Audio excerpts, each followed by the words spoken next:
was sure that after hundreds of episodes, it would be hard to surprise me. But then a sword with a name surfaces, which had been lying at the bottom of the sea for thousands of years, and what's most interesting is that it's still sharp. Beside it is a bowl with mini skeleton dust instead of wine, transforming the first land step into a lion's bone, like a Swiss Army knife. Only 130,000 years before the toilet brand that's 250 million years old, where the first butterflies lie, the children's fertility figurine turned out to be the goddess of death. And somewhere under the sands of Giza, there might be a second Sphinx. A new archaeological discovery will change how we view history. Hello, my friend. On the Kurtop channel, the first step. From the water near Edinburgh in an abandoned quarry, paleontologists lifted a slab of volcanic ash and saw a tiny skeleton only 10 centimeters long, but with distinct little legs and a paddle-shaped tail. They named the find West Lothiana. It lost its gills and breathed air, but its skin remained smooth and it was still afraid of drying out. Zircon analysis revealed an age of 346 million years, 14 million years, before vertebrates officially emerged on land. You can already see the future small wrist and fingers in its limbs, much like ours. The little creature lived on the edge of the swamp, crawled out for insects, and instantly slipped back into the water. A transitional organism shifts the start of terrestrial evolution and reveals many gaps in the ancient record. Keeper, the goddess of death from Lim, is represented by a 3,500 before Christ small limestone figurine, a female silhouette with broad shoulders, arms akimbo, head, and a stump. These figures are often seen as fertility statuettes, but this one was different. The first modern owner was Lord Elfand.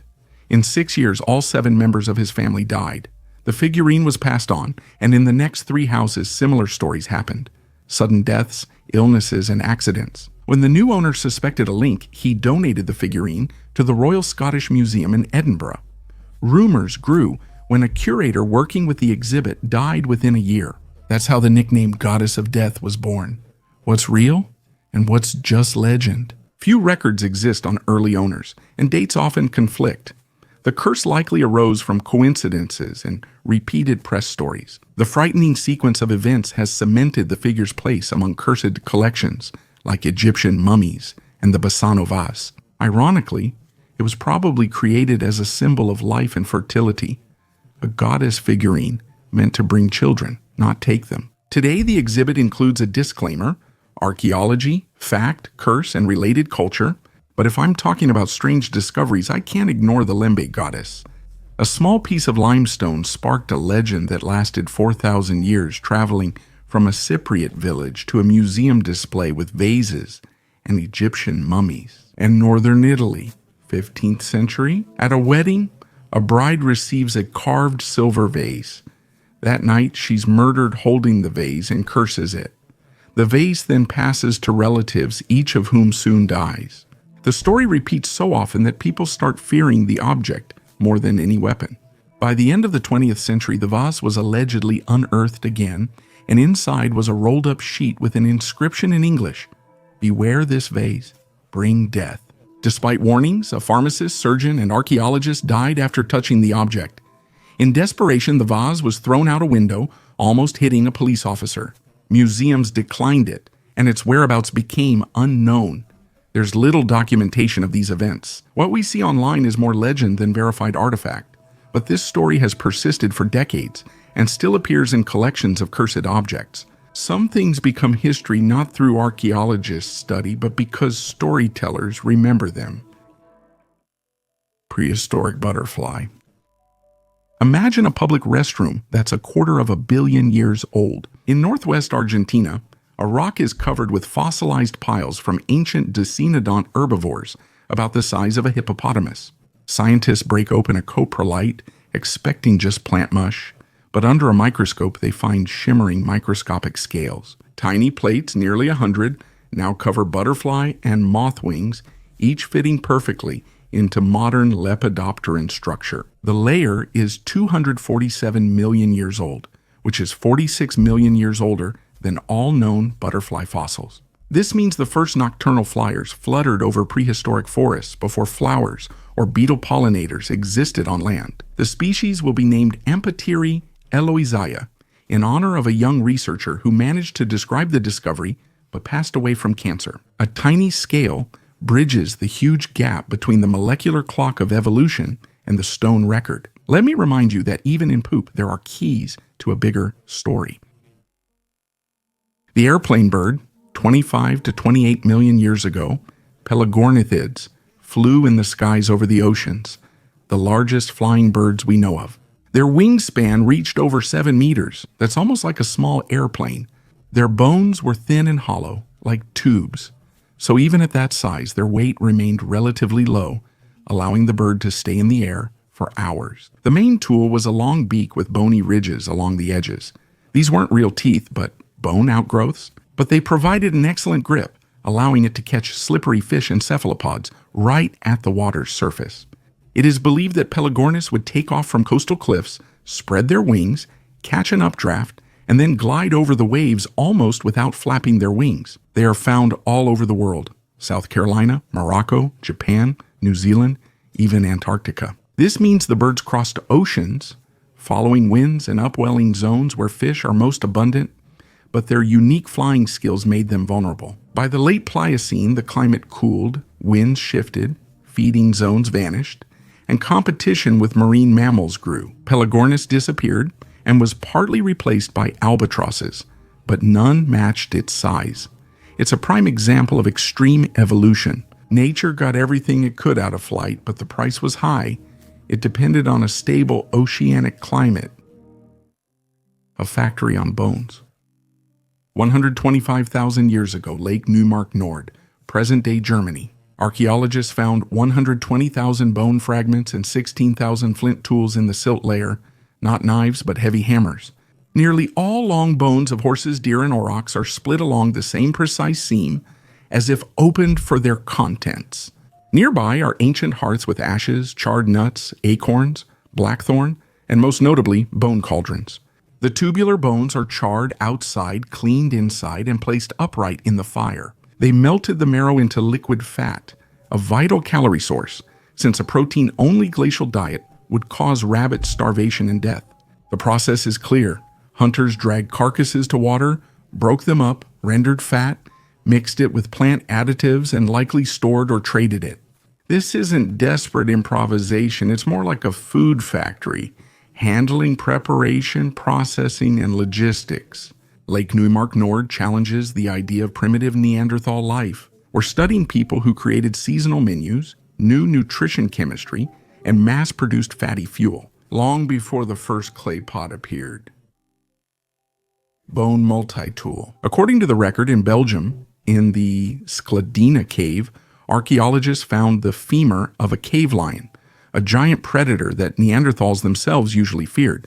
But this bone had a second life. There are 4 different tools on it, and one end was made for pressing wood. The long side is ground to sharpen flint blades. The adjacent section is rounded into a scraper for cleaning hides, while the opposite tip remains sharp for piercing leather or hides. The layer is around 130,000 years old, marking the end of the Zilski Olympiad. The people who left behind the multi-tool didn't just break the bone for a sharp point. They invented the true ancestor of the Swiss Army knife. Small notches remain on the surface, showing evidence of at least 2 resharpening stages. This combines efficiency and technology. One modular tool replaces 4 separate ones. Choosing limebone is noteworthy. It's thick-walled, resilient, and keeps a cutting edge longer than deer bone. Thus, killing a predator was both a hunting victory and a source of premium materials for weapons and tools. Thus, we see history's first multifunctional tool. The Stone Age didn't need rivets to invent the principle of the Swiss Army knife.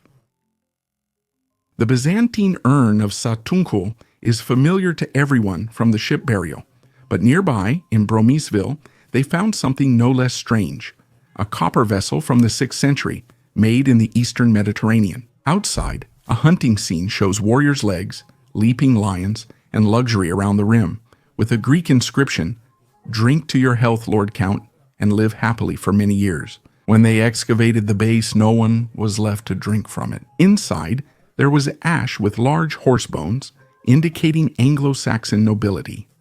Among the ashes was a carved deer antler comb. If DNA is preserved in the teeth, scientists can determine the buried person's gender and age. The Byzantine chalice reached Anglo-Saxon Britain, and instead of wine, held a nobleman's ashes. It's living proof that trade routes crisscrossed Europe long before modern highways. The first king Belize Jungli of Caracol. For nearly 40 years, archaeologists Arlen and Diana Chase excavated stairways, markets, and dams here, eventually reaching the heart of the Khan complex, the heavenly place. Beneath the thick slabs, they found a narrow passage which led to a chamber painted with cinnabar. On the floor was a skeleton, its shoulders draped with jade beads. Nearby were 11 painted vessels, carved bone tubes, a mosaic mask, and shells from Pandilius, the color of raw meat. The hieroglyphs on the stele have long referred to the city's first ruler as Tekab Chak, Hand of Thunder. Now the text match the bone. The dating is about 350, only 20-30 years after the ascension in 331. Caracol was already an independent power before the envoys from Tio and Tiacan arrived in 378. He didn't awaken due to outside influence. He was already ruling, trading, and collecting tribute. The items around the body speak for themselves. Jade is a sign of royal blood. Cinnabar is a symbol of the victim's power. Shells from Pandilius indicate long-distance trade through the Khan's scribes. And the thin bone tubes are attributes of priests who inhaled cocoa powder before rituals. This isn't a random collection, but portraits of the state assembled in its founder's personal capsule. For scientists, this skeleton is the first chapter of Caracol's history, hidden by Lianese for nearly 1,500 years. The hidden relief of Nineveh, the northern palace. During excavation, they removed the floor and found dense clay, then a massive 6 by 3 meter 12-ton stone slab beneath it. It has a carved ceremonial scene. King Ashurbanipal stands between Ashur, the patron god, and the warlike Ishtar, with a fishman and scorpion man at the edges, mythical beings marking the boundary between humans and gods. The pattern on the clothing, the feathers of the arrows, even the claws of the lions are so clearly visible as if the work was finished yesterday. Another unusual relief was carefully removed from the wall, laid face down, and covered with ceramics on top. It's clear this was done a couple of centuries after the fall of Assyria, during the Hellenistic period. Why would anyone hide such a thing? Currently, there are two versions. One says temple servants saved the relic from looters. The other remains unspecified. The new authorities wanted to remove reminders of the old ideology, but they didn't dare destroy the images of the gods and the king. For 2,000 years, the slab lay in the ground, even preserving traces of red paint in the folds of the clothing. Now it offers a full picture of Assyrian power and reminds us that history is sometimes buried, not erased, in hopes it will be forgotten. The second Sphinx of Giza, Eastern Edge Plateau. Everyone knows the Stone Guardian, the Pyramid of Khafre, but in ancient texts, Egyptologist Bassam Sham found a strange duality. The Sphinx, father of fear, and the Sphinx, mother of fear. And this is what lies between the front paws of the current Sphinx. There stands the stele of Thutmose IV, and on it there are two creatures, not one. A nearby clay tablet describes a statue struck by lightning that shattered its head by hitting its metal crown. Lightning is drawn to metal. During recent ground-penetrating radar surveys, geophysicists from Cairo University examined the dune south of the current Sphinx at a depth of about 4 meters. The instruments found a dense, elongated outline, nearly 60 meters long, matching the surviving monument's body size, without a head. The signature is different from typical limestone layers, which suggests it is a man-made object. The find hasn't been excavated due to risks of sand collapse and wall cracks in nearby temples, as well as concerns from officials about disputes over altering the plateau's appearance. While excavation is prohibited, the potential Sphinx mother remains under the sand, but the complex actually preserves half of the composition intended by its creators. The two sphinxes were carved from one rock around 10,000 years ago, when the Sahara was humid. Later, lightning struck one, destroying its head. The statue was buried in sand.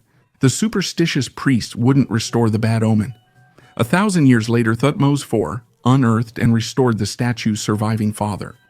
Since then, we've only seen half the design, and as long as the mysterious form remains buried, Giza's history is incomplete, like a missing page from a great book. The Top Prom Temple in Cambodia, built in the late 12th century, has a palm-sized bas-relief in a niche showing a lizard-like body, 4 legs, and plates along its back. Tourists quickly called it a stegosaurus, since textbooks say only late Jurassic dinosaurs had those plates. The bas-relief is carved at the same level and from the same gray sandstone as many other ornaments. The wall is coated with a thin biological patina. Laser scanning measured the even thickness, showing no clean tracks from recent carving. Patina analysis revealed it is at least 500 years old. This means the work dates to when the temple was built, as archaeologists noted. The plates match in shape and are arranged just like palm leaves, which Toprom's artists often use to frame animal figures. Remove the leafy border, and you picture a typical rhinoceros, a big body, thick legs, and a short tail. This matches the rhinoceros imagery in Angkor bas-reliefs. And now I'll explain why the dinosaur version appeared. By the early 2000s chess, the coating on the stones had partially worn away. The edges of the leaves were rubbed off, and the silhouette began to resemble the outline of plates. The photo circulated on Paleomyth forums, and the story spread without source verification. When the panel was cleaned with microabrasive in 2023, remnants of leaf veins and small decorative cuts appeared, which are never depicted on the backs of dinosaurs. This is an ordinary Khmer rhinoceros, and the plates are just part of a palm tree, worn down by time. One faded ornament turns into... what we see is just a worn background, an ant's skull. Catamarca, Argentina. Construction workers digging a water pipeline trench discovered a row of burial urns. In one of them, they discovered a human skull of a very strange shape, which the local press dubbed the head of an ant-man. The shape indeed is hard to mistake for an ordinary one. The forehead is extended forward, the crown is stretched backward, and the skull looks as if it was squeezed in a vice. People first thought of aliens and genetics, but archaeologists quickly dismissed that. Between the 3rd and 12th centuries, the Cienaga and Saint cultures lived on these lands, and they practiced artificial cranial deformation. They would simply wrap a baby's head with cloth and fix it between wooden boards. The soft bones would gradually change shape. Of course, you might ask why. It's simple. Beauty, belonging to a group, social status. It's just like today with tattoos or body modifications. It's important to note there's little evidence these practices harm health. A child's skull is flexible, and the brain grows to fill the available space. So most deformed skulls don't show signs of trauma or developmental delay. There's also an alternative explanation: hydrocephalus, which is a buildup of fluid. Heidi Dawson-Hobbs pointed to this, but in that case, we would expect other changes. Thinned bones, asymmetry. A skull like this shows why such finds shouldn't be quickly labeled as historical anomalies. Sometimes odd shapes aren't alien messages, but just a human wish to resemble your own kind. A golden ring. Jerusalem, the city of David. Archaeologists found a 2,300-year-old small golden ring under the floor of a late Roman, early Byzantine building. It dates to the Second Temple period and Hellenistic influence. It is smooth with no inlays. The modest ring wasn't separate, but found within a filled technical layer of the foundation, with construction fill above it. It was placed there during the foundation, not lost by accident. This isn't an isolated case. Within a year, a second similar ring and several small ornaments were also found under the foundation in the same area. Researchers remember the Hellenistic tradition of engaged girls or their families burying jewelry and children's items in a new house's foundation. It's a symbol of adulthood and a plea for protection. The traits fit: small size, female context. Gold once worn daily is now an artifact. In the Israel Antiquities Authority Lab, the metal is analyzed for its alloy, checked for garnet or other stones, and compared with similar items to determine its origin. Subtitle editor and proofreader: A. Kulikova, Ur Yug, present-day Iraq. In 1928, Leonard Woolley excavated the Royal Cemetery and pulled out from the debris what at first looked like a broken wooden stick with lumps of metal. After restoration, a figure appears. An animal on its hind legs is reaching for a branched bush-like structure. It was poetically called Ram in the Thicket, though it's probably a goat with curled horns. It dates to around 2550 before Christ, which means it's 4,500 years old. The figurines were found in a wealthy Sumerian noble's tomb, alongside the sacrificial remains of 68 women and 5 men. It was a status ritual. One never entered the afterlife alone. The ram is made of wood covered with thin sheets of metal, copper, gilding, and is inlaid with lapis lazuli and shell. The diamond-shaped pattern on the base may refer to mountains. The branching bush is often seen as the world tree, linking earth and the sky. A practical idea is that these figurines were used as bowl stands. For rituals, the animal stands on its hind legs and supports the branch. A vessel with a drink or sacrificial liquid could be placed there. During the ritual, this small object combines Sumerian elite sacrifice, top craftsmanship, cosmic symbolism, and practical altar use. The ram shows how ancient people combined beauty, faith, and utility in one item, which is why such artifacts endure for millennia. The Sword of Ramses, northwest Egypt, the archaeological site of Tel el-Abkain on the coast. During the excavations here, a bronze sword was found with the name of Ramses II engraved on it, the very pharaoh who ruled for more than 60 years in the 13th century before Christ. Signed weapons are rare, so the find immediately became significant. The layer where the blade was found is linked to coastal military activity. Archaeologists cautiously consider several scenarios: a garrison weapon, a trophy from a clash, or evidence of battles with the Sea Peoples. These are current theories, no definitive answer yet, and analyses continue. Other finds support the context. Nearby, 2 limestone blocks with inscriptions were found. One repeats the name Rameses II, and the other mentions an official named Bey. In the same layer, a whole cow was found as a sacrifice with burnt cow bones nearby by the ovens. Such offerings are associated with ideas of power, abundance, and divine protection. In addition, a series of scarabs was collected. On one, it reads AMON, Lord of the Sky. On a fragment of a bronze ring, AMON, Harakti. There are also beads with semi-precious inlays. Even if the sword was never used in battle, it links a ruler to a specific shore. If its connection to coastal wars is confirmed, it becomes a direct artifact of Egypt's fight for sea control. The Spear of the Gods. The sacred island of Akinoshima in the Genkai Strait was closed for centuries to everyone except male priests. Offerings were brought here to the sea deities. Before trips to Korea in the mid-20th century, a 30-centimeter iron spear fully rusted was discovered under a boulder and stored in a museum. Nothing special, or so it seemed. A new exam changed everything.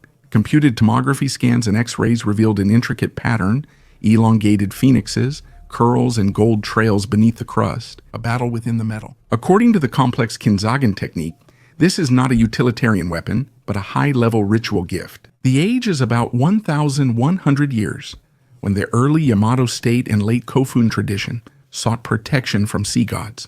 Akinoshima has given thousands of similar sacrificial items, mirrors, beads, weapons, and is included in the United Nations Educational, Scientific, and Cultural Organization World Heritage List. The spear is being conserved by the Agency for Cultural Affairs, with every millimeter scanned and documented. It's a reminder that beneath rust, an era's prayer may be hidden.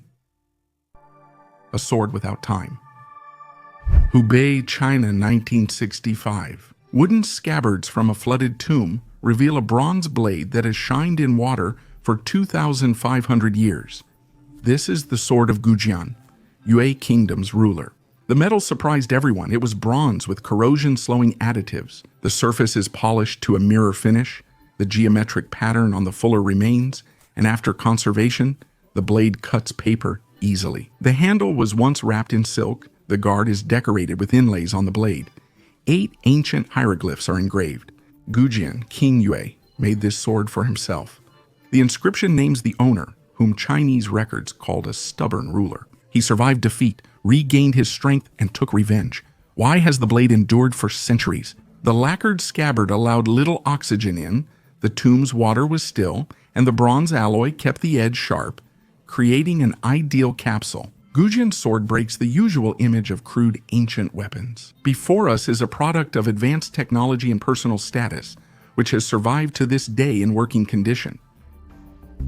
Lednickoye face, Poland, Lake Lednica. While working in the coastal zone of the first Piast fortress, archaeologists uncovered a 1.34-meter oak beam part of a hook that prevented the rampart from spreading. On one end, there is a carved human face, an oval rim, an arch above the forehead, a rounded chin, measuring about 13.5 by 10 centimeters. The face was not looking toward the fortress, but toward the water.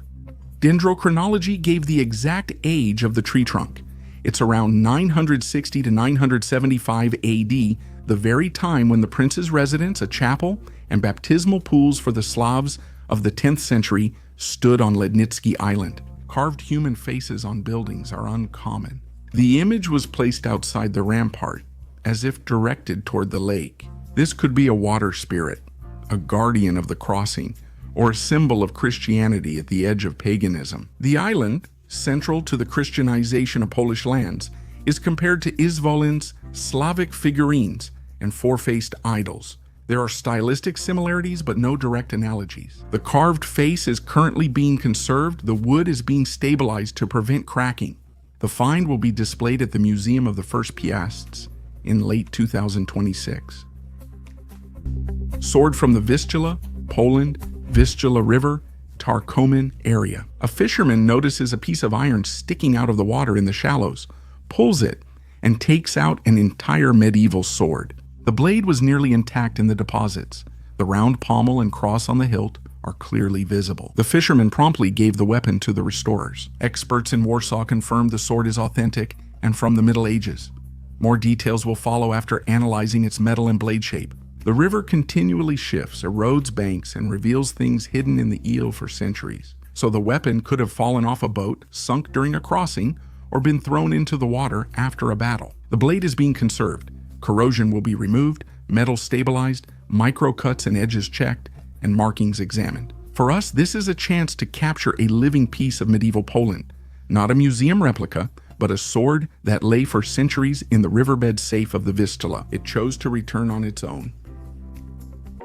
The Roman road in Manchester, Liverpool Road, they removed the asphalt for repairs, and just 40 centimeters below, a paved Roman road was revealed. The layers are visible like a slice of cake.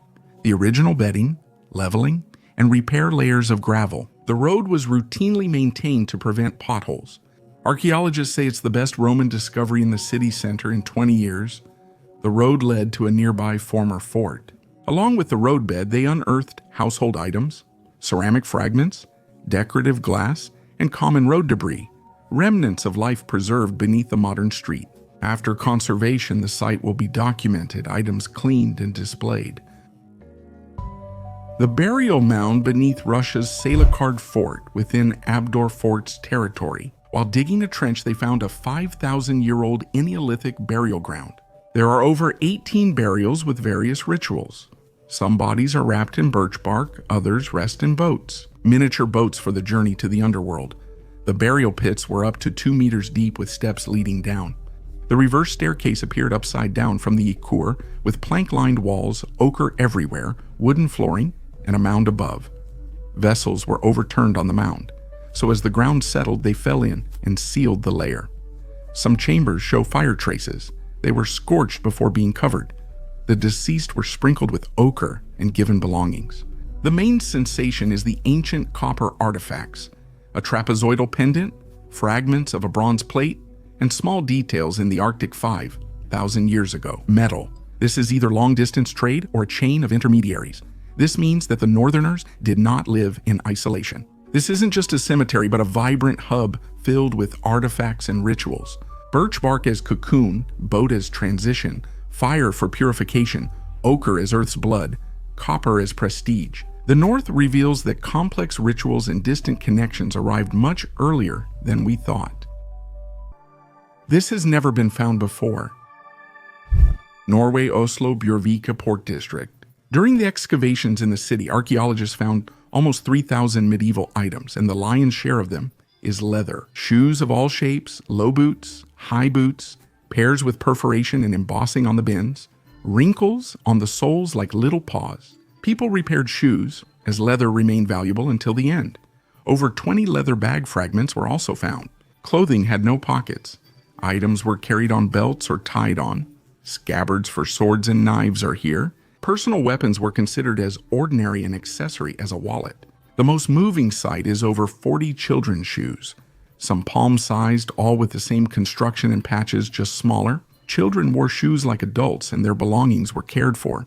The finds were discovered near the old dumps by the Alna River. Trash was dumped by the water, and seasonal floods carried it to the lowlands, burying it in silt and preserving it without oxygen. That's why the leather stayed layered and intact until today. Eaten twice. Olduvai Gorge, Tanzania, about 1.8 million years ago. On the bones of early humans, archaeologists found two different sets of bite marks. The first were wide, ragged notches with chisel-like edges, the kind left by a crocodile. The second layer, on top of the first, had narrow punctures and long, shallow scratches, typical of a large cat, a leopard, or similar predator. People were first caught by a crocodile, then a land predator found the remains. Unfortunately, in those times, this was the usual situation in the early land.